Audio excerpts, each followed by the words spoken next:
down, I know you got me, baby. Di haus kali ya Sarah ya? Iya, mana lapar lagi. Makan apa ya bagusnya? Apa ya kira-kira bagusnya? Guys, kami udah mau pulang. Belum nih Sid, masih di kelas. Iya, mana lapar banget, sakit perut lagi. Haus lagi. Oh, aku ada solusinya nih. Olala Jelly Drink. Olala Jelly Drink selain menghilangkan haus juga menunda lapar di perut loh. Kalian mau? Mau Banget. Oke, aku punya banyak stoknya nih. Kalau kalian mau, ini untuk kamu. Makasih. Dan ini untuk kamu. Makasih Sisi. Nih, cobain deh, enak juga Cobain menunda ya. lapar di perut. Yuk, bismillah dulu gak sih? Bismillah. Seger ya Siti ya? Enak. Terus dulu gak sih?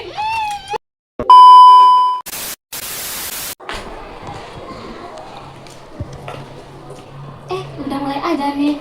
Baiklah, assalamualaikum warahmatullahi wabarakatuh.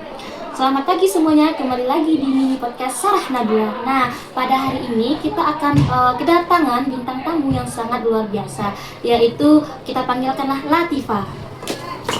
Hai. Hai Bu Sarah, apa kabar nih? Alhamdulillah sehat. Nah, jadi pada hari ini kita telah kedatangan bintang tamu yang sangat spesial. Nah, dengan tema hari ini yaitu keterampilan berkomunikasi. Nah, sebelum kita masuk ke intinya, marilah kita perkenalkan diri dulu kepada Bu Tifa.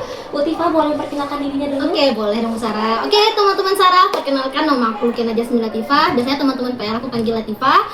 Di sini aku mengajar matematika. Oke, baik Bu Latifah. Nah, sesuai yang tadi kan ya Bu Latifah, tema kita yaitu berkomunikasi dengan baik. Nah, seperlu kita ketahui bahwa komunikasi itu bukan hanya mendengarkan saja, tetapi juga memahami apa yang disampaikan oleh teman kita. Nah, sehingga apa yang disampaikan tadi masuk ke kita kan bisa dipahami. Nah, ngomong-ngomong dari itu, menurut Bu Tifa komunikasi yang baik itu bagaimana? Oke. Mungkin benar ya tadi kata Bu Sarah kalau komunikasi itu bukan hanya tentang ngomong, tapi gimana cara lawan bicara kita tuh paham apa yang kita sampaikan. Nah, makanya mungkin untuk komunikasi yang baik tentunya itu komunikasi yang dua arah ya Bu. Karena kalau misalnya komunikasi itu hanya satu arah, mungkin yang paham apa yang kita bicarakan hanya kita sendiri, tapi lawan bicara kita tidak paham maka apa yang akan kita sampaikan. Mungkin itu sih. Lebih ke komunikasi yang jelas dan tersampaikan maksud dan tujuan itu. Oke, kata Bu Tifa tadi bagaimana komunikasi yang baik itu supaya lebih terarah dan juga orang bisa memahami apa yang kita sampaikan. Nah, kan kita nih udah hampir 3 bulan ya di sini. Iya, kan? iya, Nah, jalan jadi ya. di sini boleh nggak salah bertanya gimana? Boleh. Pribadi Bu Boleh, Tifa? boleh. Gimana komunikasi antara siswa ataupun antara anak di sekolah? Oke, boleh nih. Mungkin pengalaman dari saya pribadi dulu kali ya untuk komunikasi antar kita nih, antar teman-teman PR mungkin ada baik ada buruknya. Kok saya bilang ada baik ada buruknya? Mungkin ada sewaktu-waktu kita terjadi kesenjangan komunikasi. Ada kadang tidak tersampaikan maksud dan tujuan ataupun instruksi yang teman-teman PR lain mau sampaikan nih. Mungkin karena nggak jelas atau mungkin tergantung sama mood kali ya. Kalau misalnya mood kita buruk tuh jadinya nggak bisa kita mencerna maksud dan tujuan si komunikasi teman tadi. Mungkin kalau yang baiknya kita udah bisa mampu nih buat memahami atau saling berkomunikasi dengan baik yang dua arah yang saya bilang tadi ya Bu Sarah. Udah baik sih menurut saya untuk kita. Kalau pengalaman untuk komunikasi di siswa mungkin masih terus saya usahakan yang baik kali ya, karena keinginan saya pun juga di siswa sama untuk komunikasi yang dua arah, karena kalau misalnya satu arah pun nanti siswa nggak akan ngerti apa yang kita sampaikan. Jadi maunya kita menyampaikan komunikasi dengan baik dan lancar sehingga siswa tuh bisa paham dan pelajaran yang kita sampaikan itu bisa masuk nih ke otaknya, bisa mencerna. Mungkin itu sih. Oke, terima kasih Bu Tifa. Kemudian kan tadi Bu Tifa telah menjelaskan bagaimana berkomunikasi dengan siswa ada dengan faktor dampak negatif dan dampak positifnya. Nah, kemudian menurut Bu Tifa sendiri, bagaimana cara menyeimbangkan keterampilan berkomunikasi?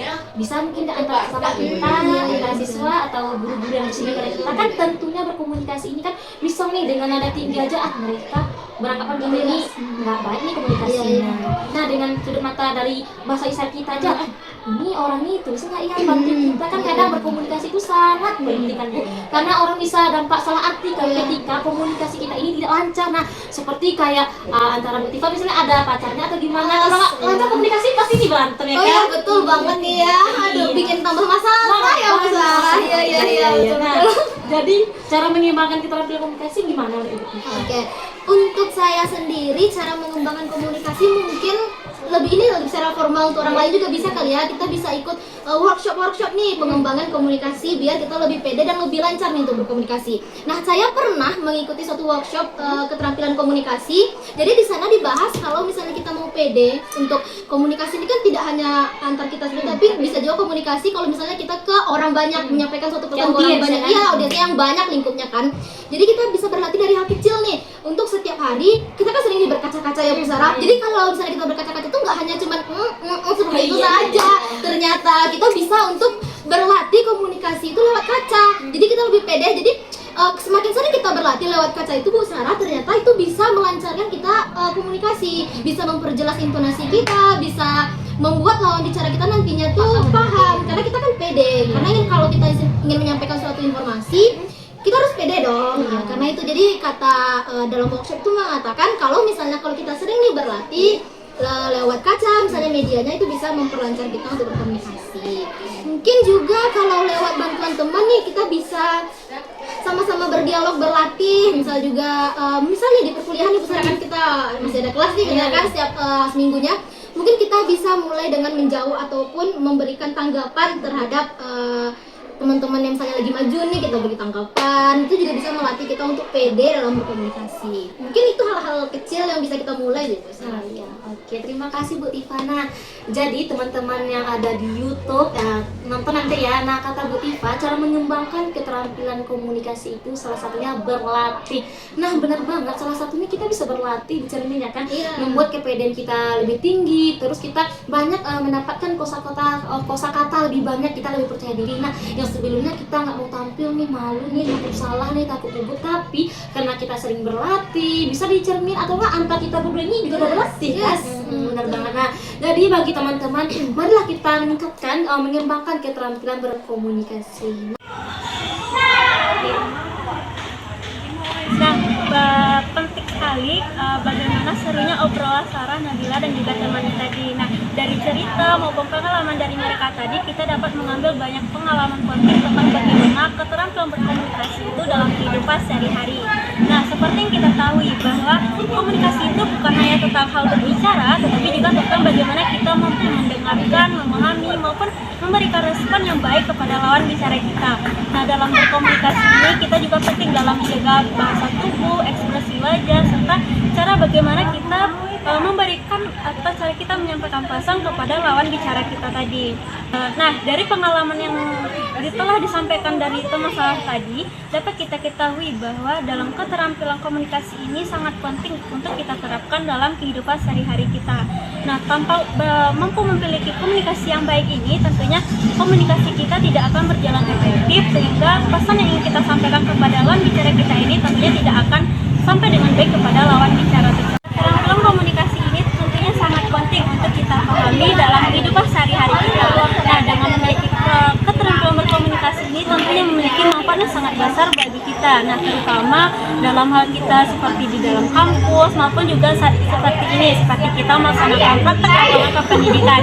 Nah, dengan memiliki keterampilan komunikasi yang baik, kita tentunya akan bisa memiliki bagaimana cara kita menyampaikan kepada peserta didik materi yang akan kita jelaskan. Dengan memiliki keterampilan komunikasi tersebut, kita mampu memberikan pemahaman yang lebih mendalam kepada peserta didik kita.